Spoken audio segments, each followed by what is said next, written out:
Items 4.1 is Superior Public Museums, 3 museums, 1 heritage, a presentation by Executive Director Megan Meyer and Board President Caitlin Bauman.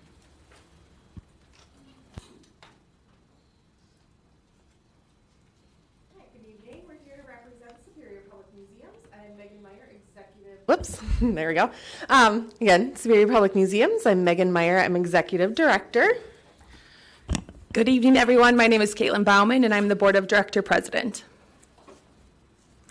So Superior Public Museums was established as a nonprofit in 1999, and we were given the responsibility to operate the 3 city-owned museums through a memorandum of understanding with the City of Superior. The mission of Superior Public Museums is to preserve, maintain, and develop the Fairlawn Mansion, the Old Fire Hall and Police Museum, the SS Meteor Whaleback Ship, and to provide an educational program to bring about a better understanding and appreciation of the history and heritage of each museum. Superior Public Museums is made up of a board of 11 active members, with myself as the board president. Our city council representative is Nick Ledeen. We have 2 full-time staff members, our executive director, Megan, and a full-time museum coordinator. We then have 3 part-time staff members that coordinate maintenance, collections, and membership and the gift shop. And then lastly, we have up to 25 seasonal tour guides that lead and give our tours at our 3 museums. So I'm just going to start with a brief highlight of our first museum tonight. We have the Fairlawn Mansion. So Fairlawn Mansion was built as a family home for lumber and mining Baron Martin Pattison. The museum stands as a testament to both Grace and Martin's success, commitment, and dedication to the community. Following their home and their life there, the Fairlawn Mansion was a children's home for 42 years. Then it was the site of the Douglas County Historical Society until about the 1990s, and it went through a full restoration of the first floor and became the home to Superior Public Museums as we know it today. Today,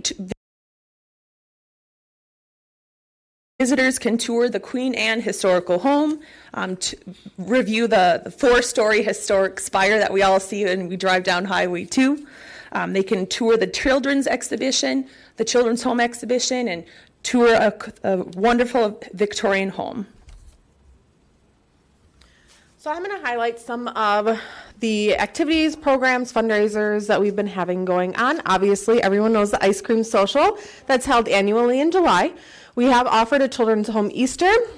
We have our twinkling holiday evenings throughout the holidays. We have our murder mystery dinners. We have our garden talks. We partner with Align Yoga for classes. We have many private parties as well. Our weddings are upticking again, which is fantastic. And of course, our ever popular flashlight tours. So we've been doing a lot of exhibit updates, especially during COVID. So we've actually had quite a few additions of Pattison items that were brought back mainly from the Douglas County Historical Society. We've updated the children's home and the domestic staff exhibits, mainly on the 3rd floor. If you haven't noticed, as you drive along Highway 2, you can see the Pattison school sign is proudly on display in our main garden out front. We've done a lot of renovating to our gift shops, and we've actually been incorporating some really cool Fairlawn items. We've had window repairs, a new roof and boilers, and soon to be some additional painting that have helped been funded by the city. We renovated the girls' bedroom, which is now also our bride's room. And if you haven't noticed as well, we do a lot of changing of our Highway 2 sign. That's been quite popular. The next museum to highlight is the SS Meteor, and this is the last remaining above-ground whaleback ship in the world. The whaleback freighter was designed by Captain Alexander McDougall and was built here in our community in Superior. These ships were innovative for their time and earned the name whaleback for their cigar-shaped hulls that rode low in the water when carrying and hauling cargo. Launched in Superior in 1896, she carried a variety of cargo across the Great Lakes, like iron ore, cars, oil, those types of things. Then in 1972, after sailing under 3 names and being refitted twice, the SS Meteor returned to Superior and is now permanently land-berthed on Barker's Island. Today, visitors can hear the ship's whistle, see the original 1896 steam engine, and tour all of the rooms from the pilot house to the cargo holds. So this year we were able to rehost again our annual work weekend. Last year we had a smaller one, but in 2022 we're going to actually host the 18th year of it. The SS Meteor would not be where it is today without the partnership with the Great Lakes Shipwreck and Preservation Society. They have been a huge help in getting the Meteor to where it is today.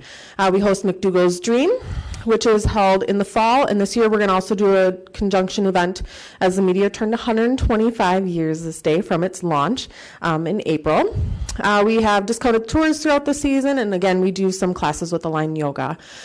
We've continued to remove some of the damaged items and updates to improve the air quality in there. We've updated our exhibits, and we're working on organizing our collections a bit more. We're continually repainting, welding, all sorts of stuff that the Meteor needs on an annual basis. Some other things we're looking at is, since we have the dining room up there, and we actually do have some of the original, we have all the original members of what the crew ate. So we're thinking of doing some kind of catered meals on there too, so people can enjoy a meal on the Meteor and get a tour as well. So hoping to do a lot of fun stuff. We're also still looking to get it onto the National Registry as well. Our last museum is the Old Firehouse and Police Museum. This was built in 1898, and the firehouse originally housed 5 horse-drawn rigs, including the city's first steamer. This is the last of Superior's 19th century fire halls. Today, visitors to the fire hall can see historic firefighting equipment and police memorabilia, and visit the state of Wisconsin's Police and Fire Hall of Fame.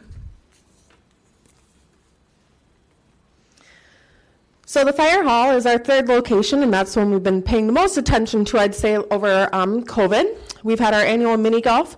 We had our grand reopening in 2021. We have discounted tours as well.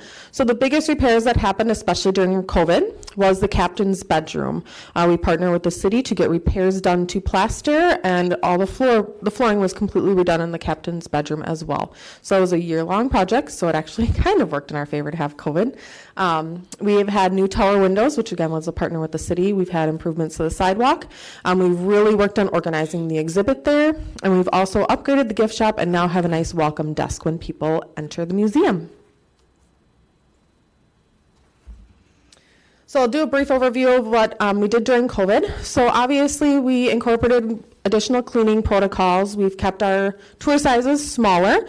We continue to vary those based on what the local ordinances are and kind of what's happening with the CDC. The fire hall was closed due for appointment only during that time. We reorganized our gift shops to make them a little bit more user-friendly and open up the space a little bit as well. There were some tasks I had looked at doing and actually were pushed ahead a little bit due to COVID, so we updated our website. We also incorporated online reservations, which has been really popular, and we will continue to use that, as I think people really look to book a time and then they're kind of dedicated to do that time, and they're not like, oh, well, they open at 9, we'll see if we have time. Now they come. So that's been great.